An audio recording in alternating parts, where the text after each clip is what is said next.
Sometimes people tease me and say, gosh, you write so many books about Vermont. When are you going to get the big fruit basket from the state's Department of Travel and Tourism? And I always laugh and say, well, let's see. I'm the guy who had a midwife plunge a knife into a pregnant woman in midwives. I'm the guy who had a Vermont state's attorney tamper with evidence in the law of similars. Let's see, I explored trannyphobia in Vermont in Transistor Radio. I explored racism in Vermont in the Buffalo Soldier, and most recently, domestic violence in Secrets of Eden. And still Vermont puts up with me. I've never been sent my walking papers. Writers talk with an agonizing amount of hubris about where they found their voice, but the fact is, I found my voice in Vermont. And the biggest piece of evidence is A Killing in the Real World. I've told you that A Killing in the Real World is the single worst first novel ever published, bar none. It's the only book I wrote a first draft for before I arrived here in the Green Mountains.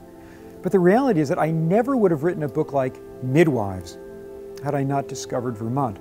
I certainly wouldn't have written a book like The Buffalo Soldier had I not discovered this glorious state. And while there are whole volumes of books that explore mental illness and homelessness, I will always be grateful to COTS and Burlington's Committee on Temporary Shelter to have discovered the subject matter for The Double Bind, a book that I hope reminds people that the homeless have often led lives that are vital and vibrant and interesting before everything goes to hell in a handbasket.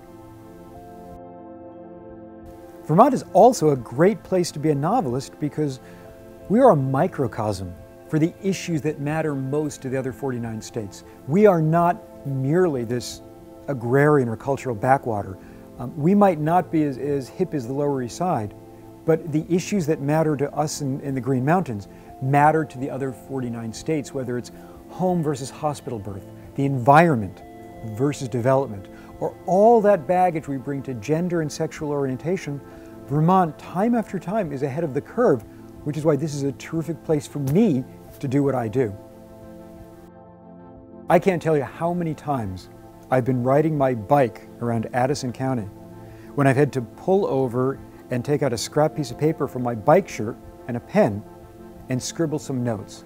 I've written entire scenes or bare bones of scenes that will be instrumental later on for Before You Know Kindness at the Starksboro General Store. I've written whole passages of Secrets of Eden at the very top of the Lincoln Gap, and Skeletons at the Feast, which is a novel actually set in Poland and Germany in the last 6 months of World War II. Well, some of the scenes in that book that are most meaningful to me and most important to me were written either in the Bristol Bakery or at the very, very top of the Lincoln Gap, when I would get to the top and I would think of something that somebody had told me, a Holocaust survivor, a German who had been there at the time, and I would write the scene down, and I will always be grateful to Vermont for that reason. As a novelist, I love books and I love libraries. And one of the reasons why I love this library, which is the private library at the Inn at Shelburne Farms, is because it reminds us of our totemic connection with books. These objects made of paper and ink and glue. I'm not a complete Luddite. I love my iPhone. My wife has an e-reader and she loves it.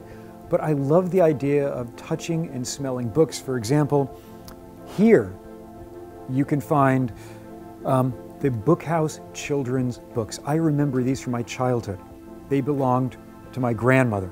I remember this particular one, The Latchkey, from when I was a little kid. You can find Horace Walpole here.